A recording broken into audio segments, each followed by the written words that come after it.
আসসালামু আলাইকুম। তো কেমন আছো তোমরা? আশা করি সবাই অনেক ভালো আছো। আল্লাহর রহমতে আমি অনেক ভালো আছি। তো সকালবেলা ঘুম থেকে উঠেই কিন্তু আমরা ফ্রেশ হয়ে খাবার খেয়ে কিন্তু আমরা অলরেডি কাজে এসে পড়ছি। তোমরা যারা আমার আগের ভিডিওটা দেখছো তোমরা তো ভালো করে জানো যে কালকে আমরা নাইট করছি। তো নাইটে যেহেতু আমরা বালু তুলছি, তো আমাদের যে জায়গায় বালু বানানোর দরকার সে জায়গায় কিন্তু আমরা বালু ফেলে রাখছি কালকে। যেহেতু আমরা কালকে রাতে বালু ফেলে রাখছি, তো আজকে সকালবেলা এসেই কিন্তু বালুর উপরে সিমেন্ট দিয়ে কিন্তু আমাদের হেল্পার কিন্তু মশলা বানা তৈরি করা শুরু করে দিয়েছে। তো অল্প কিছুক্ষণের মধ্যে কিন্তু মশলা বানা হয়ে গেছে আর আমরা কাজ শুরু করে দিলাম। আমরা কালকে কিন্তু মাছটা নিচে নামানোর পরে কিন্তু ভালো করে ভিজাই রাখছিলাম। তো আজকে সকালবেলা এসেই কিন্তু আমরা গ্যাডিং দিয়ে ফেলছি সানসেটের মধ্যে আর কাজ শুরু করে দিলাম। আর অল্প কিছুক্ষণের মধ্যে কিন্তু মোটামুটি আমাদের অনেক কাজগুলো হয়ে গেছে। এখন বাজে হচ্ছে 1:30। তো এখন আমরা যাবো দুপুরের খাবার খাইতে। তো খাবার খাওয়ার আগে আমি আপনাদেরকে দেখাই যে আমরা কি কি কাজগুলো করলাম। তো তোমরা দেখতেই পাচ্ছ স্ক্রিনে আমাদের কাজের অবস্থা। আর এখনো কিন্তু আমরা সানসেটের মধ্যে জলপট্টি দেইনি। আর তোমরা ভালো করে জানো যে আগের ভিডিওতে আমি আপনাদেরকে দেখাইছি এখানে কিন্তু আমাদের জলপট্টি কিন্তু বিট সিস্টেমে দিতে হয়। 10 মিনিটের মতো আমরা জলপট্টি দেবো বিট সিস্টেমে।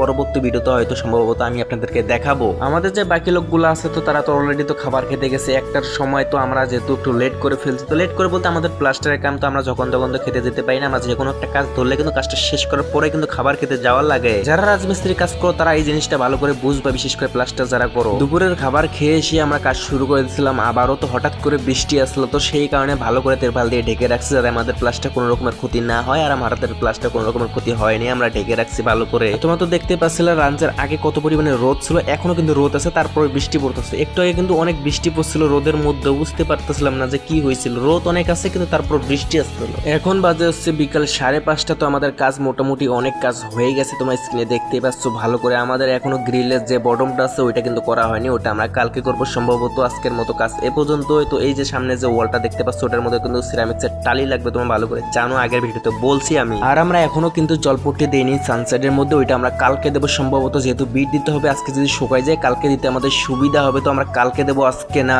আমাদের হেল্পার কিন্তু সব যন্ত্র ভিতরে নিয়ে গেছে ড্রামের কাছে। তো ড্রামের কাছে নিয়ে কিন্তু সব যন্ত্র ধুতাছে। তো আমরাও যেহেতু দেখতে পাচ্ছ যে গা কতটা ঘেমে গেছে, গা ঘেমে গেছে বলতে আমি মুছে ফেলছি এই কারণে দেখা যাচ্ছে না। আমি কিন্তু গেঞ্জি মেঞ্জি সব খুলে ফেলছি গরমের কারণে। তো ভিউয়ার্সরা আজকেও আমাদের কিন্তু নাইট করতে হবে। তো আমরা সবাই মিলে সব বস্তা যেগুলো আছে ছাদের মধ্যে, ছাদের নিচে, মানে যেগুলো বস্তা আছে সব বস্তা কিন্তু নিচে নিয়ে যাবো। নিচে নিয়ে গেলে লোড দেবো, তারপর কিন্তু আমরা বালু তুলবো উপরে। আমরা 7 তলায় বালু তুলবো আজকে। দুঃখের বিষয় হচ্ছে যে আমরা সমস্ত বস্তা নিচে নামাইছিলাম, তারপর কিন্তু লোড দেওয়ার পরে কিন্তু আমরা বাকেটের কাছে নিজে রাখছি সমস্ত বস্তা। এরপরে কিন্তু এক স্যার এসে বললো যে আজকে নাইট করা যাবে না, কি যেন হয়েছে। তো নাইট যেহেতু করতে দিল না, তো তারপর আমরা রাত ওইরকম মনে হয় 7:30 বেজে গেছিল। তারপর আমরা এসে গোসল করছিলাম, কিছু করা নেই আমাদের এখানে। ফ্রিতেই কিন্তু আমরা 2 ঘন্টা কাজ করে দিলাম কন্ট্রাক্টরে। আর কন্ট্রাক্টরের যে সাইডের দায়িত্বে আছে তিনি কিন্তু আমাদেরকে বলছে যে সমস্যা নেই, আমরা আরেকদিন আপনাদেরকে পোষাই দেবো। তো আমরা এসব নিয়ে চিন্তা করি না, আমরা কাজ করি 2-1 ঘন্টা, এটা কোনো বিষয়ই না। তো আজকের মতো ভিডিও এই পর্যন্তই। তোমাদের সাথে দেখা হচ্ছে আমার পরবর্তী ভিডিওতে।